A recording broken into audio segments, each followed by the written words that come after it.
everybody, welcome or welcome back. I'm assuming most of you guys watching this video are going to be incoming freshmen next fall, and so I just thought I would make kind of an overall video of the information I know and I have learned living on UCSB's campus in the residence halls, in the dorms. So, if you want to learn, just kind of get an overall rundown of everything, then just keep watching. So, I currently live in one of the high rises. There are a couple different types of dorms on campus. You have the high rises and the two high rises, San Miguel and San Nick. They're essentially identical and they're right next to each other. And then you have the three shorties or low rises that are in the same area as them.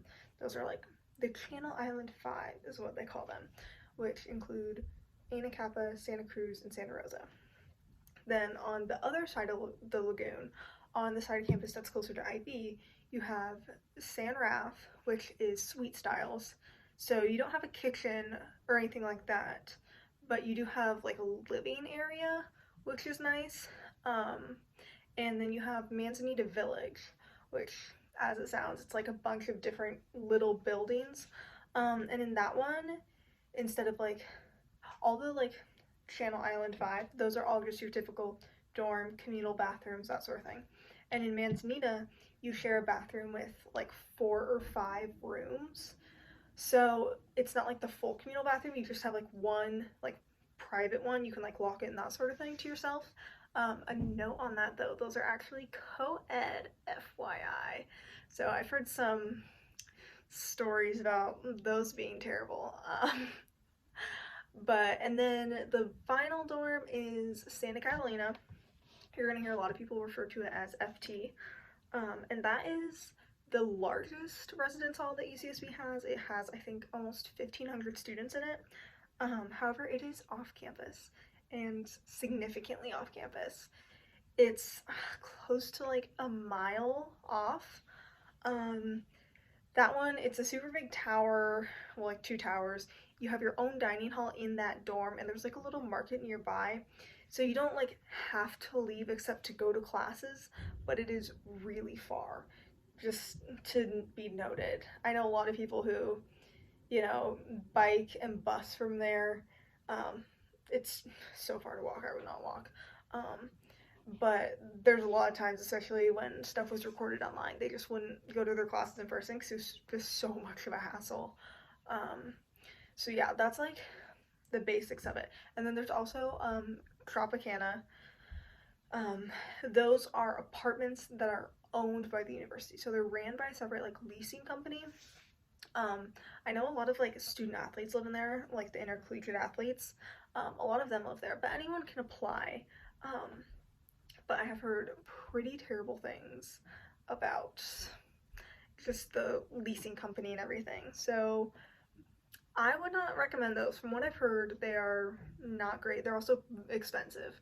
I mean, all the dorms are extremely expensive, especially for what you get. But those are even more expensive. And then also meal plans. So with your room and board, you can choose between 14 and 19 meal swipes a week. They do have, I think, a 10 option, but you can't do that as freshmen, I don't think. And so they expire weekly, so you do have to use them within the week. I know other schools, some of them it's like per quarter, but these are weekly. And so you can do the 19, which gives you 3 on the weekday and 2 on the weekends, or 14, which is 2 every day. I have done both 19 and 14. I'm currently on 14, that's the one I've been sticking with, and I find I'm able to do enough with that. The 19, I just found that I wasn't able to use all of them every week, which then, not really getting all your money's worth. And on the weekends, they only do like brunch and dinner, so you can only use 2 on the weekends anyway, FYI. So yes, and as far as rooms go, if you're not aware, I'm assuming you would be if you've done a bit of research about UCSB housing, but we are in a housing crisis, which is so fun. Essentially, the university and Isla Vista, the town nearby, does not have enough space for all the students. which could go into a whole rant about that. But anyway, so that does mean that when you're in a dorm on campus, when you're applying for housing, um, gonna be realistic, you're probably not gonna get a double, you're probably not gonna get a single. Almost everyone on campus is in a triple, and that's just the reality of it. It sucks, it really does, but I mean, you can put single and double down as like your first choices, but you're probably not going to get it, especially as a freshman, just because almost every single room is a triple. And not like a triple like it's supposed to be a triple. It's the size of a double with an extra bed in it. Go watch my last video. I did a like dorm tour, and you can see like the sizes of the room and stuff. But yeah, so they are all really tight. Most of the buildings are like a, just a typical square room. However, FT is like a really like long rectangle. It's kind of weird. You can look up the floor plans online. They are not the most accurate as far as like the dimensions go on how big it shows like the desk and the bed being relative to the room. They're not quite right. But yeah, they give you like a general idea. So when you are putting like your housing preferences down, you get to pick, you can like rank the dorms. I believe you have to put a minimum of 3. I remember I put 3. I had rated mine, I put San Raf as my first choice, which is the suite style, Manzanita Village as my second choice, and Santa Catalina, the off-campus one, is my third choice, actually. Now, I didn't get to either of those, which is interesting. But now I'm actually really happy that I'm not in Santa Catalina just because it is so far away. You are like above IV, so you're not like as far from that necessarily, the stuff going on there, as you are on this side of campus, because being part of the China Island 5, you're a decent walk to like the start of IV. And you are closer to like the shopping center that's nearby that has like the Target and stuff. So I don't know, it's a trade-off. You have to decide like what your priority is. It also makes a difference if you're a biker or a walker or that sort of thing. But yeah, so when you get to put your rankings down, from what I have heard from people living in, I've talked to people in all the dorms at this point, what I've heard is that Manzanita and San Raf are going to be like your top choices. Those are definitely the best ones. I've heard the best reviews from those ones. Manzanita has a lot more students in it than San Raf. I think it has about double, so you're more likely to get put in there, so I might put that as my first choice, and then San Raf is my second. And then after that, I've heard people talk about liking the shorties, which is Anacapa, Santa Cruz, and Santa Rosa, more than the high rises. But if you're someone who really wants to get a view, then I would put a high rise down. You may not get a good one, but you have a higher chance because you have 8 floors versus 2. So if you're someone who's really hoping to get a good view, then you can put one of those down, like one of the high rises down. But I mean, there's not too much of a difference between the high rises and the shorties. They're all right in the same area. They're closest to the same dining hall, DLG. There is another dining hall that's actually connected, like kind of by like an outside walkway, to San Miguel. However, it is currently takeout only because of COVID stuff. I'm assuming by the fall that'll go back in person and be a normal dining hall again. And then so you have like 2 close options over here, and then on the other side of the lagoon by San Raf and Manzanita you have Carrillo. I've eaten at all the dining halls. I think the main consensus is everyone likes the one that they eat at the least. So if you live by DLG, you like Carrillo more and vice versa. I mean, they serve about the same stuff. It's alright. It's a lot of stir fry, a lot of pasta. It's alright, but yeah, I wouldn't base my decision off of that because I think it's more of just what you're not used to.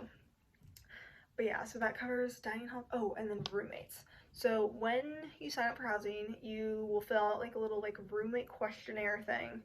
I'm gonna be honest, I don't really think they take that into consideration, considering who I got paired with last time. Like none of our like things on our questionnaire really lined up. So I don't know if I would do random roommates again. I don't know if you've already found it. I'm sure you have if you've thought about it. But there's a UCSB class of, what would you be? 2026. UCSB class of 2026 Instagram page where people will send in like photos and a bio of them like to the Instagram and they'll post it. And that is a good place to find roommates. If you're not wanting to do random, which again, I would try and find someone. Um, I would try and find someone that has same like living habits as you, cleanliness, bedtimes, that sort of thing. And then also find someone who is either like same major as you, same hobbies, some sort of similar interest. And I think you have a lot higher chance of having that turn out well than if you do random. So yeah, that's what I would recommend. And then you can live off campus as a freshman. There is no dorm requirement. So if you feel comfortable living off campus, I know a lot of people, when it's their first time at this school, B, away from like their parents and home, a dorm can be a lot easier way to like ease into like moving out.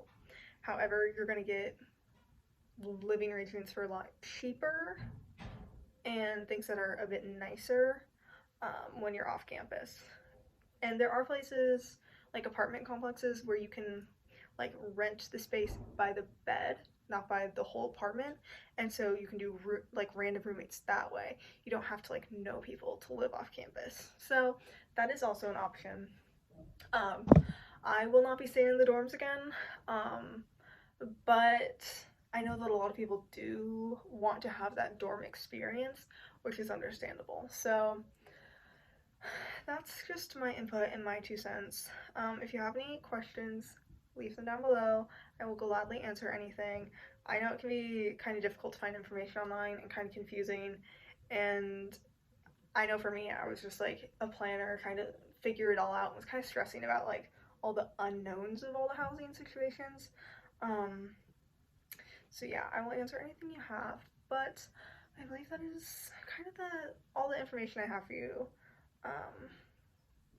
But yeah, give it a like if you enjoyed it, and subscribe if you want to see more UCSB content. I will be doing a bit more in the next couple weeks. Also, if there are any like specific videos about like whole topics you want to know too, let me know. What else? Follow me on Instagram, go listen to my podcast I have with my best friend, and subscribe. And I'll talk to you guys later. Ryan Little.